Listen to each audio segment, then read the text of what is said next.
நாகத்தாளின்ற இந்த செடி உண்மையாகவே பாம்புகள் வீட்டுக்குள்ளே வரதை தடுக்குமான்றதை இப்போ தெரிஞ்சுப்போம். இந்த செடிக்கு ரியூ, அதாவது ரியூட்டா கிராவியோலன்ஸ் அப்படின்றது சயின்டிஃபிக் நேம். அதை ஷார்ட்டாக ரியூ பிளான்ட் அப்படின்னு சொல்லுவாங்க. இது ஐரோப்பிய கண்டத்தை தாயகமாக கொண்டது, நம்ம நாட்டு தாயகமாக கொண்டது அவரும் கிடையாது. இது பாம்பு வரதை தடுக்கும் அப்படின்ற மாதிரி தான் அந்த காணொலியில் முதல்ல ஆரம்பிச்சிருப்பாங்க. ஆனால் காணொலியை முடிக்கும் போதே அப்படி பாம்புகளை தடுக்குன்றதுக்கான எந்த விதமான அறிவியல் பூர்வமான ஆதாரமும் கிடையாது அப்படின்னு சொல்லி முடிச்சிருப்பாங்க. ஆனால் இது ஒரு இன்செக்ட் ரெப்பலண்ட்டாக பயன்படும், பூச்சி தடுப்பானா பயன்படும் அப்படின்ற மாதிரி சொல்லியிருப்பாங்க.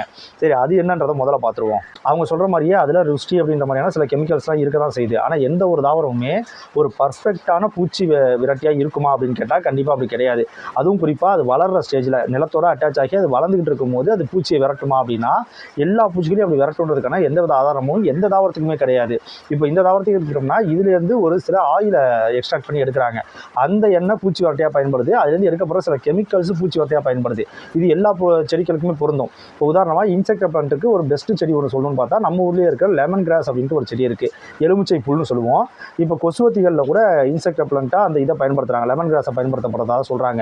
அதில் எப்படி பயன்படுத்துவாங்கன்னா அந்த செடியிலேருந்து எக்ஸ்ட்ராக்ட் பண்ணி எடுக்கப்பட்ட சில கெமிக்கல்ஸை பயன்படுத்துவாங்க.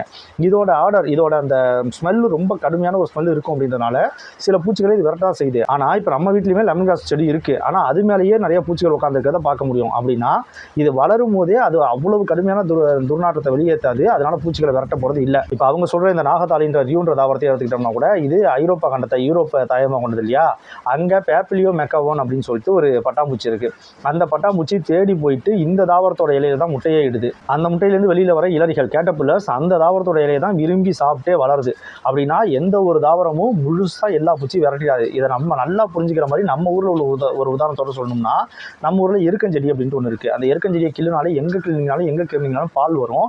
அந்த பால் மற்ற எந்த தாவர உண்ணியோ இல்லை மற்ற பூச்சிகளோ அதை சாப்பிடாம அதை பாதுகாக்கும். ஆனால் வெந்தய வரியன்னு சொல்லிட்டு நம்ம ஊரில் ஒரு பட்டாம்பூச்சி இருக்குது. இந்த பட்டாம்பூச்சி இந்த எருக்கஞ்செடியை தான் தேடி போய் முட்டையிடும். அந்த முட்டையிலேருந்து வெளில வர கேட்டபில்லர்ஸ் இலரிகள் அந்த இலையை தான் ரொம்ப விரும்பி சாப்பிட்டு வளரவே செய்யுது. அப்படின்னா எந்த ஒரு தாவரமும் எல்லா பூச்சிகளையும் விரட்டிட போகிறதில்ல. அது எவ்வளவு கடுமையான நஞ்சு உள்ள தாவரமாக இருந்தாலும் சரி, எவ்வளவு அற்புதமான பூச்சி விரட்டி தாவரமாக இருந்தாலும் சரி, அதையே சார்ந்து வாழக்கூடிய, அதையே உணவாக எடுத்து வாழக்கூடிய இன்னொரு உயிரினமும் கண்டிப்பாக இங்கே இருக்க தான் செய்யும். சரி, இப்போ அந்த முக்கியமான விஷயத்துக்கு வருவோம். பாம்புகளை விரட்டக்கூடிய தாவரம் இருக்கா இல்லையா அப்படின்ற விஷயத்துக்கு வருவோம். இந்த செடிக்கு நாகத்தாளின்னு இப்போ பேர் வச்சிருக்காங்களா தமிழில். அதே மாதிரி சர்ப்பகந்தா அப்படின்னு சொல்லிட்டு, சர்ப்பம்னாலே பாம்புன்னு சொல்லுவோம், சர்ப்பகந்தான்னு ஒரு செடி இருக்குது. இந்த மாதிரி செடிகள்லாம் உண்மையாக பாம்பை விரட்டுமான்னு பார்த்தா அதுக்கு எந்த விதமான அறிவியல் பூர்வமான ஆதாரமும் இப்போ வரைக்கும் கிடையாது. பாம்புகள் எந்த ஒரு தாவரத்தோட நறுமணத்துக்கும், அது எவ்வளவு கடுமையான நறுமணம் இருந்தாலும் அந்த தாவரத்தோட நறுமணத்தை பார்த்தோன்னே அந்த தாவரத்தை விட்டு விலகி போயிடும் அப்படின்றதுக்கான எந்த விதமான ஆதாரமும் கிடையாது. பாம்புகள் அதோட இறை ஒரு புதருக்குள்ளே வருதுன்னா அது எந்த மாதிரியான புதராக இருந்தாலும் அந்த இறையை பிடிக்கிறதுக்கு அந்த புதருக்குள்ளே போக தான் போகுது. அதனால் பாம்பு வீட்டுக்குள்ளே வரக்கூடாதுன்னு நினச்சிங்கன்னா வீட்டை சுத்தமாக வச்சுக்கிறது, வீட்டை சுற்றி சுத்தமாக வச்சுக்க வேண்டியது தான் ரொம்ப முக்கியம்.